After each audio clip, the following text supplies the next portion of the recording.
ഈ ആയുധം ഉപയോഗിക്കുമ്പോൾ ഒരു ശക്തിക്കും ദൈവത്തിന്റെ സംരക്ഷണം പ്രതീക്ഷിക്കാൻ കഴിയില്ല എന്ന് ഉത്തര കൊറിയൻ നേതാവ് കിം ജോങ് ഉൻ നടത്തിയ ഈ വാക്കുകൾ ഇന്ന് ലോകം അതീവ ഗൗരവത്തോടെ കേൾക്കുകയാണ്. കാരണം അത് വെറുമൊരു രാഷ്ട്രീയ പ്രസ്താവനയല്ല, അതൊരു രാജ്യത്തിന്റെ പുതിയ യുദ്ധശേഷിയുടെ പ്രഖ്യാപനമാണ്.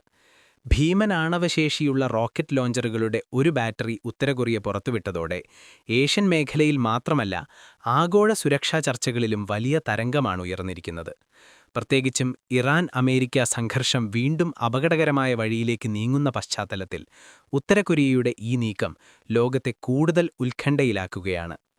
അന്താരാഷ്ട്ര മാധ്യമങ്ങൾ റിപ്പോർട്ട് ചെയ്യുന്നതനുസരിച്ച് അമേരിക്ക KN-25 എന്ന് നാമകരണം ചെയ്തിരിക്കുന്ന 600mm മൾട്ടിപ്പിൾ ലോഞ്ച് റോക്കറ്റ് സിസ്റ്റത്തിന്റെ പുതുക്കിയ പതിപ്പാണ് ഇപ്പോൾ ഉത്തര കൊറിയ ലോകത്തിനു മുന്നിൽ അവതരിപ്പിച്ചിരിക്കുന്നത്.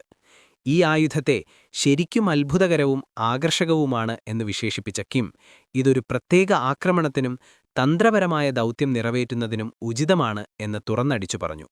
സൈനിക ഭാഷയിൽ തന്ത്രപരമായ ദൗത്യം എന്ന വാക്കുപയോഗിക്കുമ്പോൾ അതിന്റെ അർത്ഥം പലപ്പോഴും ആണവശേഷിയെ സൂചിപ്പിക്കുന്നതാണെന്ന് ലോകമറിയുന്ന കാര്യമാണ്. അതുകൊണ്ടുതന്നെ കിം ജോങ് ഉന്നിന്റെ പ്രസ്താവനകൾ ഒരു മുന്നറിയിപ്പായും ഭീഷണിയായും ആഗോള സുരക്ഷാ വിദഗ്ധർ വിലയിരുത്തുന്നു. ഇന്ന് ലോകം ഈ ആയുധത്തെ ഇത്രയും ഭയത്തോടെയും ശ്രദ്ധയോടെയും കാണുന്നത് മറ്റൊരു പശ്ചാത്തലത്തിലൂടെയാണ്. ഇറാനും അമേരിക്കയും തമ്മിലുള്ള പുതിയ സംഘർഷാവസ്ഥ. ജനീവയിൽ നടന്ന ആണവ ചർച്ചകൾക്ക് പിന്നാലെയും അമേരിക്ക ഇറാനെതിരെ സൈനിക നടപടിയിലേക്ക് നീങ്ങുമെന്ന സൂചനകൾ ശക്തമാണ്. ഈ സാഹചര്യത്തിൽ റഷ്യൻ വിദേശകാര്യമന്ത്രി സെർജി ലാവ്റോവ് പോലും ഇത് തീ കൊണ്ടുള്ള കളിയാണ് എന്ന് പറഞ്ഞുകൊണ്ട് ഇറാനെതിരായ ഏതൊരു പുതിയ ആക്രമണത്തിനും ഗുരുതര പ്രത്യാഘാതങ്ങൾ ഉണ്ടാകുമെന്ന് മുന്നറിയിപ്പ് നൽകിയിരുന്നു. ഇത്തരമൊരു ഘട്ടത്തിൽ ഉത്തര കൊറിയ അവതരിപ്പിക്കുന്ന KN-25 പോലുള്ള ഭീമൻ റോക്കറ്റ് സിസ്റ്റം ഒരു പ്രാദേശിക ആയുധ പ്രദർശനമെന്നതിലുപരി ആഗോള ശക്തി സമവാക്യങ്ങളിലേക്കുള്ള ഒരു സൂചനയായി മാറുകയാണ്. കാരണം ഇറാനെതിരെ പാശ്ചാത്യ ലോകം ശക്തമായ സമ്മർദ്ദം ചെലുത്തുന്ന സമയത്ത് ഉത്തര കൊറിയ പോലുള്ള രാജ്യങ്ങൾ തങ്ങളുടെ ആയുധശേഷി പരസ്യമായി ഉയർത്തിക്കാട്ടുന്നത് അമേരിക്കൻ സമ്മർദ്ദത്തിനു മുന്നിൽ കീഴടങ്ങേണ്ടതില്ല എന്ന രാഷ്ട്രീയ സന്ദേശം കൂടിയാണ് ലോകത്തിന് നൽകുന്നത്. KN-25 സിസ്റ്റത്തിന്റെ ഏറ്റവും ശ്രദ്ധേയമായ പ്രത്യേകത അതിന്റെ വലിപ്പവും ശേഷിയും തന്നെയാണ്. 600mm കാലിബറുള്ള ഈ റോക്കറ്റുകൾ ലോകത്തിലെ ഏറ്റവും വലിയ റോക്കറ്റ് പീരങ്കി സംവിധാനങ്ങളിൽ ഒന്നായി കണക്കാക്കപ്പെടുന്നു. ഏകദേശം 8 മീറ്റർ നീളമുള്ള റോക്കറ്റുകൾ ഓരോന്നും ഏകദേശം 3 ടൺ ഭാരമുള്ളതായിരിക്കാമെന്ന വിലയിരുത്തലുകളാണ് പുറത്തുവരുന്നത്. ഇത്രയും വലിപ്പമുള്ള ഒരു റോക്കറ്റ് സിസ്റ്റം പരമ്പരാഗത മൾട്ടിപ്പിൾ ലോഞ്ച് റോക്കറ്റ് സംവിധാനങ്ങളെയും ഹ്രസ്വദൂര ബാലിസ്റ്റിക് മിസൈലുകളെയും തമ്മിലുള്ള അതിർത്തികൾ തന്നെ മായ്ച്ചു കളയുന്ന രീതിയിലാണ് രൂപകൽപ്പന ചെയ്തിരിക്കുന്നത്. പ്രായോഗികമായി ഇത് പ്രവർത്തിക്കുന്നത് ഒരു മിസൈൽ പ്ലാറ്റ്ഫോം പോലെ തന്നെയാണെന്നാണ് സൈനിക നിരീക്ഷകർ പറയുന്നത്. പുതിയ പതിപ്പിന്റെ മറ്റൊരു പ്രധാന സവിശേഷത ഈ റോക്കറ്റ് ലോഞ്ചറിന് നൽകിയിരിക്കുന്ന നവീകരിച്ച ലോഞ്ചർ വാഹനവും ചേസിസുമാണ്. റിപ്പോർട്ടുകൾ പ്രകാരം 2024 പുറത്തിറക്കിയ ഈ പതിപ്പിന് KN-23 ഹ്രസ്വദൂര ബാലിസ്റ്റിക് മിസൈലിനായി ഉപയോഗിച്ച അതേ മാതൃകയിലെ ഒരു പുതിയ ചേസിസ് നൽകിയിട്ടുണ്ട്. മുൻ മോഡലുകളിൽ നിന്ന് വ്യത്യസ്തമായി കൂടുതൽ കരുത്തുള്ളതും ചലനക്ഷമത കൂടിയതുമായ വാഹന രൂപകൽപ്പനയാണ് ഇതിനു നൽകിയിരിക്കുന്നത്. ഇതിന്റെ അർത്ഥം വ്യക്തമാണ്. ഉത്തര കൊറിയ ഈ ആയുധത്തെ വെറും സ്ഥിരമായി നിൽക്കുന്ന സംവിധാനമാക്കി മാറ്റുന്നില്ല, മറിച്ച് വേഗത്തിൽ നീങ്ങാനും പെട്ടെന്നാക്രമിക്കാനും കഴിയുന്ന ഒരു മൊബൈൽ യുദ്ധായുധമായി മാറ്റുകയാണ്. ഈ സിസ്റ്റത്തിന്റെ ഏറ്റവും വലിയ ഭീതിജനകമായ ഘടകം അതിന്റെ ആക്രമണ ശ്രേണി തന്നെയാണ്. റിപ്പോർട്ടുകൾ പ്രകാരം ഈ ആയുധത്തിന് ഏകദേശം 400 കിലോമീറ്റർ അകലെയുള്ള ലക്ഷ്യങ്ങളെ ആക്രമിക്കാൻ കഴിയും. അതായത് ദക്ഷിണ കൊറിയയുടെ മിക്ക ഭാഗങ്ങളും ഇതിന്റെ ആക്രമണ പരിധിയിൽ ഉൾപ്പെടുന്നു.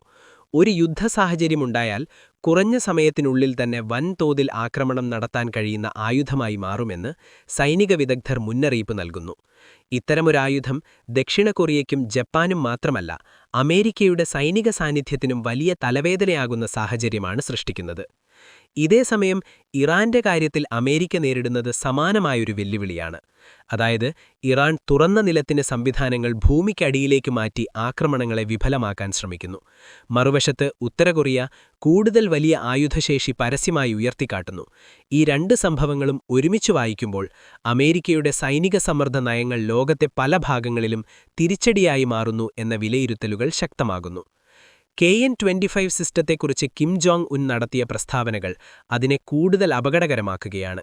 അദ്ദേഹം വിനാശകരമായ ശക്തിയും സൈനിക മൂല്യവും ചൂണ്ടിക്കാട്ടി അപ്രതീക്ഷിതമായും ഒരേ സമയം നടക്കുന്ന ആക്രമണത്തിലൂടെ ലക്ഷ്യമിട്ട പ്രദേശത്തെ ചാരമാക്കാൻ ഇതിന് കഴിയുമെന്ന് വ്യക്തമാക്കി.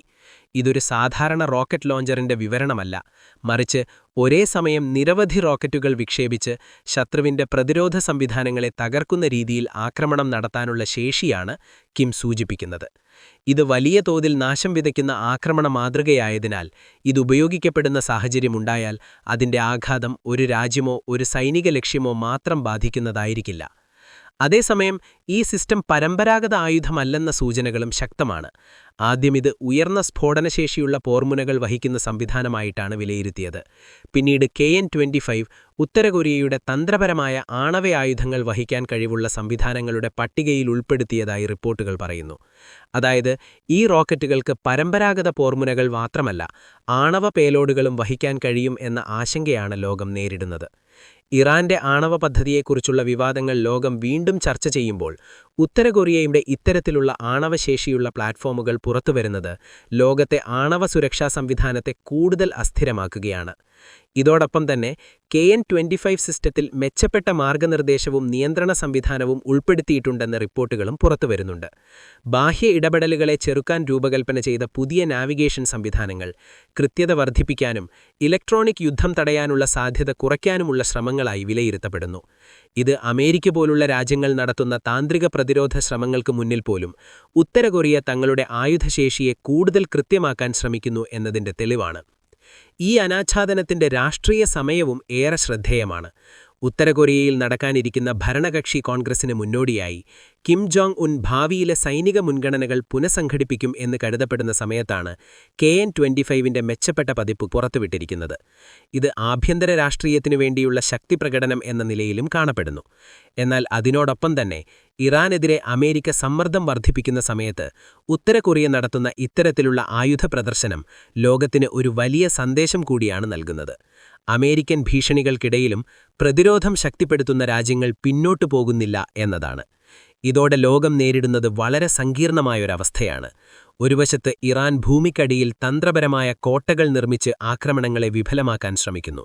മറുവശത്ത് ഉത്തര കൊറിയ ലോകത്തിലെ ഏറ്റവും വലിയ റോക്കറ്റ് പീരങ്കി സംവിധാനങ്ങളിൽ ഒന്നിനെ കൂടുതൽ ശക്തമാക്കി അനാച്ഛാദനം ചെയ്യുന്നു.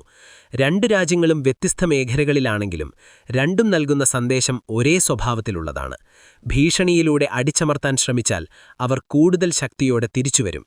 ഇതിനെ ദൈവത്തിന്റെ സംരക്ഷണം പോലും പ്രതീക്ഷിക്കാൻ കഴിയാത്ത ആയുധം എന്ന് കിം ജോങ് ഉൻ വിശേഷിപ്പിച്ചത് വെറും വാക്കുകളുടെ കളിയല്ല, അതൊരു ഭീകരമായ ശക്തിപ്രകടനത്തിന്റെ രാഷ്ട്രീയ ഭാഷയാണ്.